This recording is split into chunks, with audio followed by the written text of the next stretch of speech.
Millions of Texans could lose food benefits in the coming days as a result of the government shutdown. Federal funding for the Supplemental Food Assistance and Nutritional Program will run out if that shutdown lasts past Monday. The program, known as SNAP, provides funds to help people with low incomes buy food.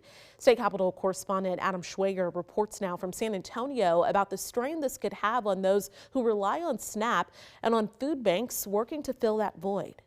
I don't know what to do because we're already struggling. Heather Penny is going through a rough time. The Gatesville woman takes care of 2 of her 3 kids solely on her fiance's salary after she was let go while dealing with her grandparents' sickness.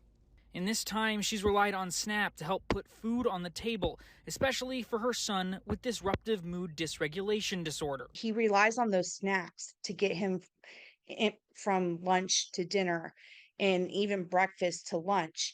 And if he doesn't get it and we try to explain to him, he's not fully comprehending what we're telling him. So food banks have already seen an increased demand because of the government shutdown. In San Antonio today, first hour and 20 minutes they were open, the food bank found that 119 individuals had been in that line because of the government shutdown. But that pales in comparison to what they could be up against on Monday. In 10 meals that someone who's low income gets, 9 of those are SNAP and 1's from a food bank. Michael Guerra is the Chief Philanthropy Officer at the San Antonio Food Bank. He's confident that the experience in COVID and through hurricanes have proven Texas can handle this shutdown, but it won't be easy. Probably means that we're just going to have to ration. You know, we do ration food a bit now because there is more need than we have food.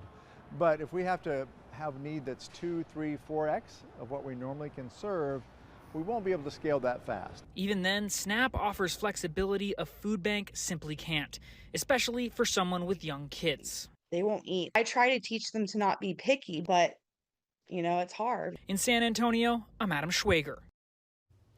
On the Health and Human Services website, it's unclear whether November SNAP would ever be granted if the shutdown ends after Monday's deadline, with the agency writing HHSC will continue to monitor the situation. Expiring Obamacare health insurance subsidies are at the heart of the Democrats' shutdown demands.